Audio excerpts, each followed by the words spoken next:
once again. Hello, it's Jimmy here at O'Reilly's. Come to look at a BMW 320 diesel.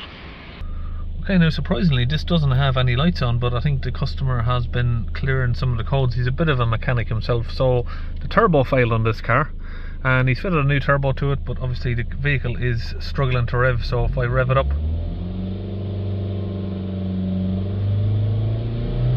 well, it seems to have got a little bit better because it wouldn't rev up earlier. Using my Launch Eurotab 3 scan tool, we've got all sorts of different errors here for the exhaust pressure sensor, air mass, but he's had lots of stuff unplugged. Like I said, it's just had a new turbo fitted. We've got all of these fault codes here.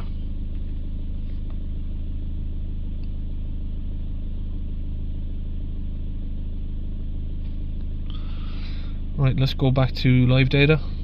Exhaust emission system, we'll select all of those items, press OK.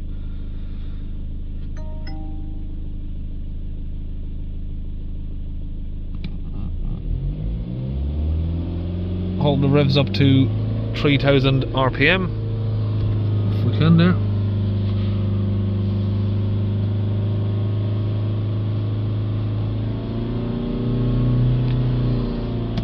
Sorry, the revs are sort of creeping away a bit. Try and hold that steady. But yeah, we've got 3000 RPM, we've got 800. Sorry, the revs, it's hard to keep the revs in one place, but we've got sort of between 8 to 900 millibars of pressure there.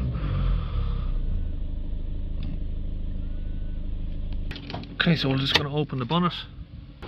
So with this repair here I'm going to be doing today, or DPF clean, it's going to be slightly different to my others because I'm not really doing too much diagnosis on why the faults happened. As far as the customer is concerned, we already know what the problem was with the turbo. He's had the DPF off on the table.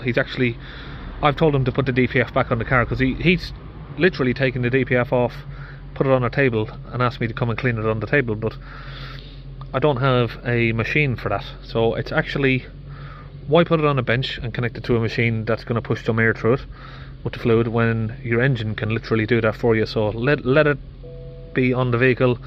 We'll get our fluid connected into the DPF here and we'll clean it on the car.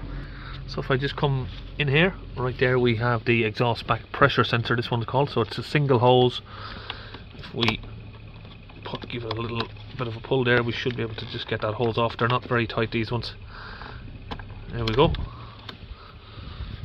Now I can just get my cleaning fluid in there and we'll hopefully be able to clean this out.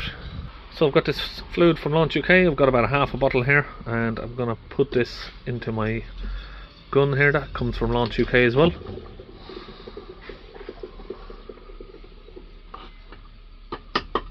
Now I'm going to top the rest of it up with some water because that's what Launch recommend. Now that's topped up, we'll get it connected to our nozzle here. Right, now I've got that connected to the hose that goes to the DPF. This is from the pressure sensor and that runs right down here into the DPF just down there. So now I've got it connected to a compressor and we can just squeeze the trigger, get the fluid pushed in. I'm going to hold this trigger squeeze until all of the fluid has gone in.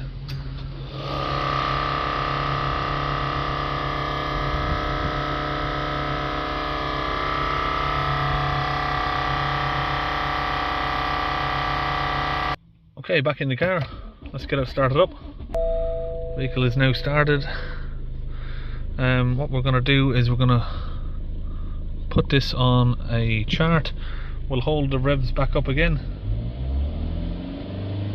3000 RPM, and we'll try and keep an eye on the DPF pressure.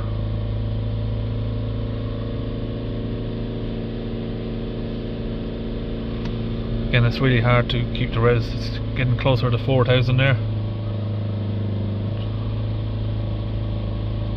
Try and get it to stay in one position so we can actually see the chart.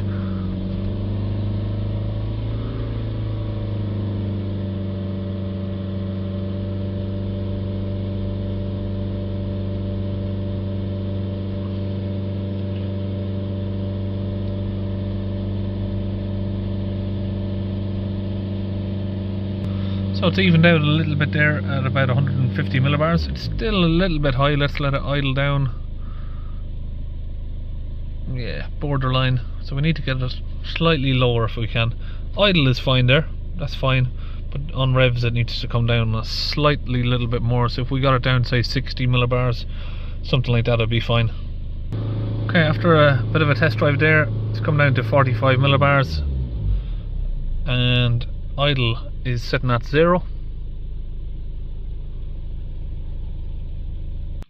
So now I can clear the codes, all gone, and I'm going to go to special function, drive, diesel particulate filter replacement, reset the values,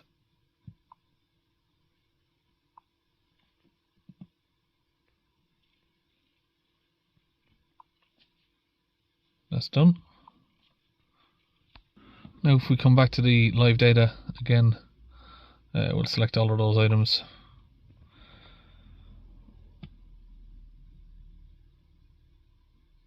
Total remaining mileage is now 250,000 kilometers. What else have we got? Let's start it back up.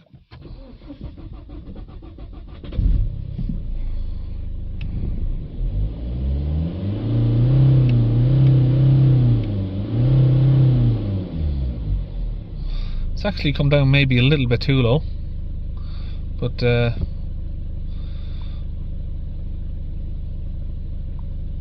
on the test drive there, the only fault that came back was the DPF. Oh, now we've got a new fault, camshaft sensor signal.